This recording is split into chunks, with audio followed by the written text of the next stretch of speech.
রাজনৈতিক দল যেটা বড় তার অবদানটাও বেশি থাকে, রাজনৈতিক দল যেটা ছোট, যেমন আমরা ছোট, আপনি বলতে পারেন আমরা একটা ছোট রাজনৈতিক দল, তো আমাদের সর্বোচ্চ ঢেলে অবদান রাখলে আমরা আর কতটুকু রাখতে পারবো, তাই না?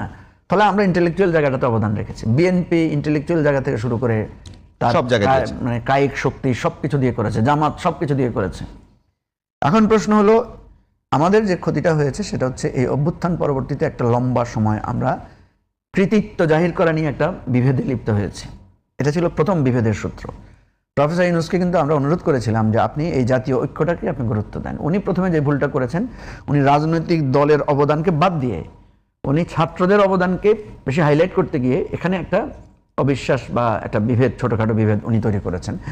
এটা উনি জ্ঞাতসারেও করতে পারেন, ওনার অনভিজ্ঞতার কারণে করতে পারেন, কিন্তু আমরা ওনাকে বলেছিলাম যে এই জায়গাটা আপনি খেয়াল করবেন, নাম্বার 1।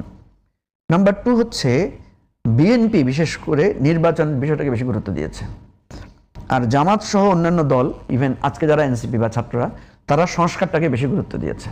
দেখবেন আপনি ওই সময় একটা বিরাট সময়, আপনি পত্রিকা খুলে দেখবেন নির্বাচনের সংস্কার, এই বিতর্ক নিয়ে আমরা একটা লম্বা সময় কাটিয়েছি। এই কাজগুলো আমাদের জন্য ক্ষতি হয়েছে। এর মধ্যে অন্তর্বর্তীকালীন সরকারের যে ব্যর্থতাটা, সেটা হচ্ছে একটা দীর্ঘ সময় ধরে এই যে প্রাতিষ্ঠানিক শৃঙ্খলা ফিরিয়ে আনার যে চেষ্টা, তাদের কিন্তু অনেক কাজ করতে হয়েছে। একদিকে বিপর্যস্ত ব্যাংক, অর্থনৈতিক খাতকে পুনরুদ্ধারের জন্য তারা এক ধরনের কাজ করেছেন। পুলিশ নাই, পুলিশ পালিয়ে গেছে অনেক জায়গায়। আপনার অ্যাডমিনিস্ট্রেশন নাই, অ্যাডমিনিস্ট্রেশনে বহু লোককে চাকরিচ্যুত করা হয়েছে, বহু লোককে প্রমোশন দেওয়া হয় নাই। ওখানে এক ধরনের প্রমোশন, তারপরে চাকরিচ্যুতদেরকে ফিরিয়ে আনা, বিশাল একটা কাজ ওখানে করতে হয়েছে, এবং সেগুলো নিয়ে নানা প্রশ্নও দেখা দিয়েছে। দ্বিতীয় হচ্ছে আমরা যারা জেলে ছিলাম, দীর্ঘ সময় অনেক নেতাকর্মীরা জেলে ছিল, এদেরকে একটা মুক্তির প্রসেস করতে হয়েছে, এদের মামলা প্রত্যাহারের একটা প্রসিডিওর করতে হয়েছে। দেশের বাইরে যারা ছিলেন তাদের একটা ইস্যু ছিল। রাজনৈতিক দলগুলো যখন তাদের অবস্থা ফিরে পেয়েছে, কিছু কিছু রাজনৈতিক দল কিন্তু আবার নানা ধরনের অপকর্মে জড়িত হয়েছে, চাঁদাবাজি, তারপরে আপনার মামলাবাজি, মামলা ব্যবসা ইত্যাদি, এগুলো শুনেছেন কিন্তু তখন কিন্তু এগুলো নিয়ে প্রচুর কথাবার্তা এসেছে। এরকম একটা জায়গার মধ্যে দিয়ে রাষ্ট্রটাকে 18 মাসে নিয়ে এসে একটা নির্বাচন করা, এই জায়গায় বেশ কিছু ভুল, বেশ কিছু ত্রুটি বিচ্যুতি, বিভেদ, এটা আমাদের ছিল। মঞ্জু ভাই, জাতীয় ঐক্যমত্য কমিশন আপনারা করলেন, সেখানে আপনারা গেলেন, সবাই বসলেন। অভ্যুত্থান পরবর্তী দেশে যে কোনো সময় যে সংকটগুলো হয় সেটা বাংলাদেশেও হয়েছে। আমি আমার জায়গা থেকে যদি বলি যে অভ্যুত্থান পরবর্তী অন্যান্য দেশগুলোতে যেরকম হয়, বাংলাদেশের সংকট অত বেশি হয়নি। আমার প্রশ্ন হলো, জাতীয় ঐক্যমত্য কমিশন থেকে শুরু করে আপনারা সবাই একসাথে বসলেন, সিদ্ধান্তে আসলেন, এরপরও একটা নির্বাচনের পরে কি আমরা ওই জায়গায় থাকবো? হ্যাঁ, এটা তো 8 মাসের যে আমাদের ঐক্যমত্য কমিশনে যে কাজটা আমরা করেছি, এটার অনেকগুলো ভালো দিক আছে। দেখবেন যারা একসাথে বসতো না, একজনের সাথে একজন কথা বলতো না, তারা একটা লম্বা সময় একসাথে বসেছেন, তর্ক বিতর্ক করেছেন, দেশের মানুষকে সামনে রেখে করেছেন। দুর্ভাগ্যের জায়গা হচ্ছে আমরা কিছু কিছু জায়গায় একমত হতে পারি নাই, ফান্ডামেন্টাল জায়গায়। সেগুলো কি? যেমন আজকে সেগুলো প্রকাশিত হচ্ছে যে বিচার বিভাগ নিয়ে আমরা ঐক্যমত হতে পারি নাই, তত্ত্বাবধায়ক সরকার ব্যবস্থা ফরমেশন নিয়ে আমরা ঐক্যবদ্ধ হতে পারি নাই, দেশের মৌলিক যে সাংবিধানিক প্রতিষ্ঠানগুলো আছে, পিএসসি নিয়োগ, দুদক নিয়োগ, নির্বাচন কমিশন নিয়োগ, এই যে বিষয়গুলো নিয়ে আমরা একমত হতে পারি নাই। এখন প্রশ্ন হচ্ছে একমত হতে পারি নাই কেন? একমত হতে পারি নাই এজন্য যে যারা সাধারণত ক্ষমতাসীন থাকে বা ক্ষমতায় যাওয়ার জন্য যাদের অবস্থা থাকে, তারা কিছু কিছু জায়গায় নিজেদের শক্তি, ক্ষমতা ধরে রাখার জন্য তারা চেষ্টা করে, যেটা আমি স্পষ্ট করে বলবো যে বিএনপি করেছে। এইটা একটু সাহেবের কাছে শুনি। দর্শক, আমাদের সঙ্গে যুক্ত হয়েছেন শাহেদ আলম, সাংবাদিক ও রাজনীতি বিশ্লেষক। শাহেদ ভাই, আপনাকে অসংখ্য ধন্যবাদ। আমাদের আলোচনার বিষয় হলো সংবিধান ও রাজনৈতিক ঐক্য। বিষয়টা শুরু করছিলাম এভাবে যে কোনো দেশে অভ্যুত্থান হলে তো ওই দেশের রাজনৈতিক প্রতিষ্ঠান থেকে শুরু করে রাষ্ট্রীয় প্রতিষ্ঠান অনেক কিছুই নড়বড়ে হয়ে যায়। অভ্যুত্থানের পরে অনেকগুলো সংকট দেখা দেয়, ওই দেশে আর্থিক সংকট দেখা দেয়, সামাজিক সংকট দেখা দেয়, নিরাপত্তার সংকট দেখা দেয়। আমার প্রশ্ন হলো, 2 বছর পার হয়ে গেছে, নতুন সরকার এসছে, এখন পর্যন্ত দেখবেন যে বিদেশ থেকে আমাদের যে শ্রমিকরা, তাদের জায়গাগুলো সংকুচিত হয়ে গেছে, তাদেরকে ফেরত আসার একটা শঙ্কা তৈরি হয়ে গেছে, সাথে যুক্ত হয়ে জ্বালানি সংকট, নিত্যপণ্যের বাজারে চরম ঊর্ধ্বগতি। আসলে এখন পর্যন্ত কি শুধুমাত্র সংবিধান নিয়ে আমরা বসে থাকবো, না এগুলো নিয়ে কথা বলবো? সংকটটা কোথায়? আপনাকে অনেক ধন্যবাদ, মঞ্জু ভাইকে অনেক ধন্যবাদ। বিষয়টা হলো যে দৃষ্টিভঙ্গি একটা বড় বিষয়। এখন আমাদের সমস্যাটা হয়ে গিয়েছে কি, আমরা শুরুতে গুলিয়ে ফেলেছি অভ্যুত্থান নাকি বিপ্লব, সেই জায়গায় এখন একটা হয়েছে অ্যামাচার বেবি অভ্যুত্থান, কিন্তু এটাকে একটা পরিণত মানুষের কাঠামোতে চিন্তা করে আমাদের যে স্বপ্ন রাষ্ট্র ব্যবস্থা নিয়ে, এখন অভ্যুত্থান হলে কি হয়? অভ্যুত্থান হলে পুরনো রাষ্ট্র একদম ভেঙে ফেলে দেয়, একদম ভেঙে ফেলে দেয়। দুঃখিত, মানে বিপ্লব হইলে।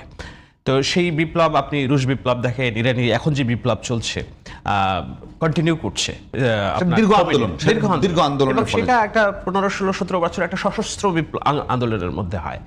আমাদের যেই ছেলে মেয়েগুলো 17 বছরের আন্দোলন সংগ্রাম, ভোটাধিকার, গণতন্ত্রের জন্য লড়াইয়ের বিন্দু পরিমাণ তাদের সংশ্লিষ্টতা ছিল না, অনেক ক্ষেত্রেই ছিল না। হয়তো তারা মনোভাবে তারা সমর্থন করেছে, বরঞ্চ আমরা যেই অনেকে তো বয়সী, না আমি বলি না, ঠিক আছে, আমরা যেই রেজিমের বিরুদ্ধে আন্দোলন করেছি 15-16 বছর, আমি ব্যক্তিগতভাবে 2012-14 সাল থেকে আন্দোলন করছি, সেই রেজিমের পার্ট হিসেবেই তারা দেখা যাচ্ছে যে জয় বাংলা স্লোগান দিয়েছে, শেখ হাসিনার হাতকে শক্তিশালী করার আন্দোলন করেছে। একেবারে শেষের দিকে এসে যখন তাদের টনক নড়লো, বিশেষত 18-র এটাকে কি বলে আপনার নিরাপদ সড়ক আন্দোলন, তো কোটা সংস্কার আন্দোলনের ধারাবাহিকতায় 24-এর যে 18-র নির্বাচন, রাতের নির্বাচন, 24-এর যে ডামি নির্বাচন, তখন একটা পুঞ্জীভূত ক্ষোভে তাও আন্দোলনটা শুরুতে হয়েছে কোটা সংস্কার নেই, এটা রাজনৈতিক ব্যবস্থা পরিবর্তনের জন্য না। তো এখন ওই যে বললাম যে আমার ভেতরে একটা অ্যামাচার বেবি অভ্যুত্থান, কিন্তু আপনি কল্পনা করছেন এটা একটা পরিণত বয়স্ক একটা মানুষের জায়গায়। সেক্ষেত্রে আমাদের যে চাওয়া পাওয়ার যে দ্বন্দ্ব, সেই দ্বন্দ্বের সৃষ্ট সংকটটাই আমরা এখন দেখছি, যে মনের মধ্যে তাদের বিপ্লব, কিন্তু আসলে একটা বিপ্লব সংগঠিত হয়নি, অভ্যুত্থান হয়েছে। সেই কারণে তাদের যে আকাশকুসুম চিন্তা ভাবনা, আমি বলি একদম উদাহরণ দিয়ে, ঐক্যমত্য কমিশনের একজন সিনিয়র মোস্ট রাজনৈতিক গুরু, যিনি বাংলাদেশের রাষ্ট্র কাঠামো সংস্কারের জন্য আন্দোলন করেছে, আমার সাথে তার সাথে একদিন বিতর্ক হইল। তো তার কথা হলো যে পেরিফেরিয়াল সংস্কার একটা দেশের কোনো পরিবর্তন আনে না, সংস্কার বলতে আমূলে বদলে দিতে হবে একটা দেশকে। তা আমি বললাম, আপনি কি পেরিফেরিয়াল সংস্কার বলতে বলছেন যে ধরেন আপনার মাথা ব্যথা হয়েছে, আমূলে বদলে দেওয়া মানে মাথাটা কেটে ফেলার কথা বলছেন কিনা? বলে হ্যাঁ, প্রয়োজনে তাই। তো এখন মানে রূপক অর্থে তো আমূলে বদলে দেওয়া মানে কি, একটা রাষ্ট্র কাঠামো যেখানে 18 থেকে 20 কোটি মানুষের দেশ, একটা সিস্টেমে চলছে এত বছর, যতগুলো মানুষের ভাগ্যর উপর নির্ভরশীল একটা সিস্টেমের মধ্যে চলছে, যেই সিস্টেমের পার্ট হিসেবে আপনারা সামান্যতম আমলাতন্ত্রটুকু আপনারা ভাঙতে পারেন নাই। একটা বিচারক নিয়োগ দিতে হবে, 1 বছরের মাথায় প্রথা আছে 2 বছর বিচার কার্য সম্পাদন করার পর তাকে স্থায়ী করবেন। সেখানে আপনার 1 বছর বিচার কার্য সম্পাদন করার পর আপনি স্থায়ী করলেন, তাও আবার বিশেষ মতাদর্শের লোকজন।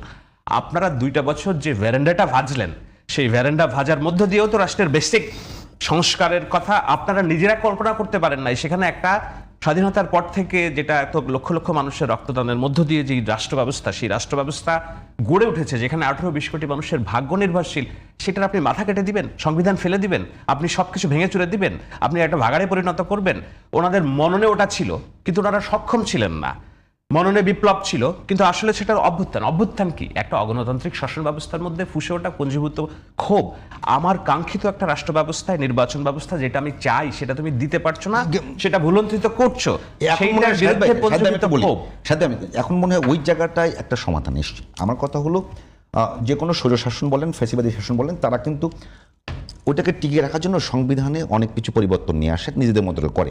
এখন চাওয়াটা কমে গেছে যে অন্তত পক্ষে শেখ হাসিনা গেল তার ফেসিবাদী সময়ে যে জায়গাগুলো দিয়ে বিরোধী পক্ষকে, বিরোধী মতকে দমন করার চেষ্টা করেছে, নির্যাতনের হাতিয়ার হিসেবে ব্যবহার করেছে, সেই জায়গাগুলো নিয়ে বিতর্ক চলছে। এগুলো আমি বলি দীপু, এগুলো খুব অহেতুক বিতর্ক। হ্যাঁ, আপনি রাষ্ট্র ব্যবস্থার পরিবর্তনটা আপনাকে যদি না দেখতে পান খোলা চোখে, তাহলে এই বিতর্কটা আপনি করবেন। যেমন আমি জুলাই সনদটা যদি নিয়ে আসতাম তাহলে বুঝতে পারতাম, ওখানে স্পষ্ট করে লেখা আছে সংবিধান সংশোধন সাপেক্ষে এই সংস্কারগুলো করা যেতে পারে, এবং সেখানে প্রত্যেকটা জায়গায় লেখা আছে যে সরকার চেয়েছে সংবিধান পরিবর্তনের যে সংশোধনের জন্য এইভাবে হওয়া উচিত। এখানে 30টা দল মতামত দিয়েছে, 2টা নোট অফ ডিসেন্ট দিয়েছে। নিচে ব্র্যাকেটে লেখা আছে, তবে কোনো রাজনৈতিক দল যদি সংখ্যাগরিষ্ঠতা পায় তাহলে তাদের নিজস্ব যে ওয়াদা মোতাবেক তারা ব্যবস্থা নিতে পারবে। এখন আমি এই ধরনটা বারবার দেই, রাষ্ট্র পরিচালনা তো মামার বাড়ির আবদার না, এটা ছেলে মানে মোয়ানা যে আপনি চাইলেন আর বানিয়ে ফেললেন। আগেই বলছি এখানে 20 কোটি মানুষের ভাগ্য। অন টপ অফ দ্যাট, দায়িত্ব নেওয়ার পরপরই একটা বিশ্বযুদ্ধের পরিস্থিতি তৈরি হয়েছে। সেইখানে মাউন্ট লেভেলের যে অর্থনৈতিক প্রেশার এবং তার যে নির্বাচনী ওয়াদা, যে নির্বাচনী ওয়াদাতে জনগণ ম্যান্ডেট দিয়েছে ল্যান্ডস্লাইড ভিক্টরি, আপনি ওই দিকে নজর দিবেন নাকি আপনি এই যে বিষয়গুলো আছে সংস্কারের নিয়ে, ওই কাঙ্ক্ষিত বললাম না যে আমূলে পরিবর্তন করার যে স্বপ্নের বিপ্লবিক স্বপ্ন, সেই স্বপ্নটা আজকের এই ছেলে মেয়েগুলো এবং জামায়াত ইসলাম এবং মঞ্জু ভাইদের মননে গেঁথে আছে, হ্যাঁ জোটে গেঁথে আছে, তারা ওনার থেকে বের হতে পারছে না। স্বাভাবিক রাষ্ট্র স্বাভাবিক চলার যে রাস্তা, সেই রাস্তাগুলোতে তারা জেনে হোক বুঝে হোক প্রতিবন্ধকতা তৈরি করছে, সেখানেই সংকটটা। কিন্তু আপনাকে দেখতে হবে যে এই রাষ্ট্র আর আগের মতো রাষ্ট্র নেই। সিম্পল একটা উদাহরণ দেই, গতকালকে বাংলাদেশের মানুষ গত 3 বছরের ইতিহাসে সর্বোচ্চ পরিমাণ উৎসাহ উদ্দীপনায় পয়লা বৈশাখ উদযাপন করেছে। পার্ট অফ আওয়ার আমাদের নিজস্ব সংস্কৃতি হয়ে গিয়েছে, তর্ক বিতর্ক থাকতে পারে, হয়ে গিয়েছে। মানুষ মুক্তি চায়, আনন্দ চায়, তারা আনন্দ করেছে। একটা অকারেন্স ঘটেছে বাংলাদেশের কোনো রাস্তায়, ইটস এ সাকসেস। সো যেটা মানুষ গত 2 বছর ধরে করতে ভয় পেয়েছে, মনে করেছে যে আমরা বের হলেই মনে হয় আমাদের উপর চাপিয়ে ফেলবে, তো আমরা তো 2 বছরের শাসন দেখেছি। ওই শাসন ব্যবস্থায় তো আমরা ফিরে যেতে চাই না, শেখ হাসিনার শাসন ব্যবস্থায় তো আমরা ফিরে যেতে চাই না। সুতরাং আপনাদেরকে অ্যাডপ্ট করতে হবে নতুন শাসন ব্যবস্থা, নতুন রাষ্ট্র পরিচালনার নীতি, যেখানে আমি বারবার বলি, আজকে 3 বছর আগেও ঢাকা শহরের রাস্তায় এটাকে বলে ভীষণ দূষণের জন্য, দৃষ্টি দূষণের জন্য টেকা যেত না। সমস্ত খানে শেখ মুজিব শেখ হাসিনার ছবি, স্ট্যাচু ভরা। আজকে 2 মাস রাষ্ট্র পরিচালনা করছে, একটা জিয়াউর রহমানের ছবি দেখান, খালেদা জিয়ার ছবি দেখান রাস্তায়।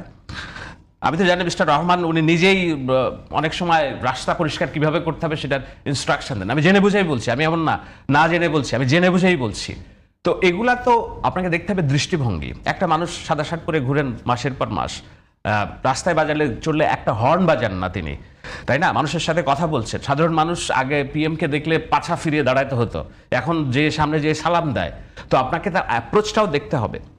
এই অ্যাপ্রোচ এত কিছু না দেখে যখন আপনি দেখছেন যে ওই শেখ হাসিনার শাসন ব্যবস্থার কল্পনা করে যে না এইটা তো একটা দানবও হয়ে উঠতে পারে, সুতরাং আমার এখন থেকেই তাকে চেপে ধরতে হবে, তাহলে তো ভাই আপনি তাকে আগাতে দিচ্ছেন না। ওই জায়গাতে শুনি মঞ্জু ভাই, শাহেদ ভাই যেটা বলছেন যে আপনাদের কোনো কারণে আপনাদের আকাঙ্ক্ষাটা বেশি কিনা।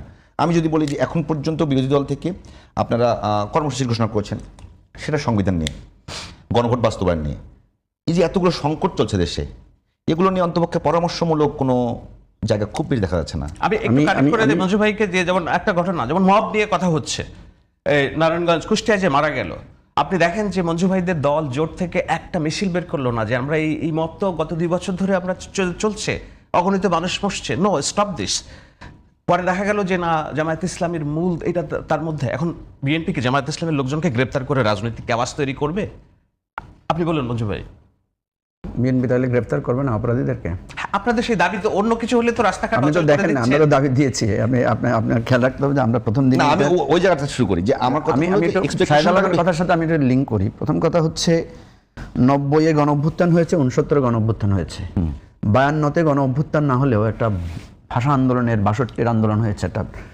ইভেন আমরা যদি মহান মুক্তিযুদ্ধও দেখি, প্রত্যেকটা আন্দোলন সংগ্রামের নেতৃত্ব দিয়েছে রাজনৈতিক নেতারা। 69-এ রাজনৈতিকভাবেই গণ অভ্যুত্থানের সূচনা করেছেন। 90-এ রাজনৈতিক দল, ওই যে 3 জোটের নেতৃত্বেই অভ্যুত্থান হয়েছে। এবারেই প্রথম কোনো রাজনৈতিক দল ফোরফ্রন্টে ছিলেন না, অভ্যুত্থানের নেতৃত্ব দিয়েছেন সাধারণ ছাত্ররা, যাদেরকে মানুষ চিনতো না, জানতো না। দলগত আপনারা পিছনে না থাকলে হতো না, সেটাই তো আমি বলছি। একটা হচ্ছে সামনে থাকা আর একটা পেছনে থাকা। আগে ছিল রাজনৈতিক দলগুলোর সামনে, জনগণ ছিল পেছনে। এবারে সামনে ছিল মানে সাধারণ ছাত্র জনতা, রাজনৈতিক দলগুলো ছিল পেছনে। এবং আপনি দেখবেন বিএনপির পক্ষ থেকে অফিসিয়ালি বলা হচ্ছে যে আমরা এই আন্দোলনের সাথে নাই, কিন্তু বিএনপি সার্বিকভাবে সার্বিক সহযোগিতা করেছে। স্ট্র্যাটেজি ছিল, আমি সেটাই বলছি।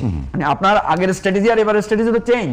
আগের স্ট্র্যাটেজি হচ্ছে আমার নেতৃত্বে অভ্যুত্থান, আপনি ঘোষণা দিয়েছেন, আর এবারে হচ্ছে আপনি বলছেন যে আমার নেতৃত্বে না, কিন্তু আপনি সার্বিকভাবে সহযোগিতা করেছেন। আমার মনে হয় যে এটা বলে রাজনৈতিক দলগুলোর আপনাদের প্রতি অবিবেচনা করছে। মঞ্জু ভাই, Rome was not built in a day. আপনি যদি বলেন যে এটা, তাহলে আপনি আপনাকে বলি 90-এর অভ্যুত্থানে রাজনৈতিক দল নেতৃত্ব দিয়েছে কিনা সামনে থেকে? ছাত্ররা ফ্রন্টে ছিল কিনা? ছিল তো। আমি তো আপনাকে বলছি সকল ছাত্র লীগ, ছাত্র দল সবাই সামনে ছিল না? এবার ছাত্র দল, শিবির, ছাত্র সমাজ ছিল। নিষিদ্ধ তো। আপনি আমার কথা বুঝতে পারছেন না, আপনি শুধু বিরোধিতার জন্য বিরোধিতা করবেন।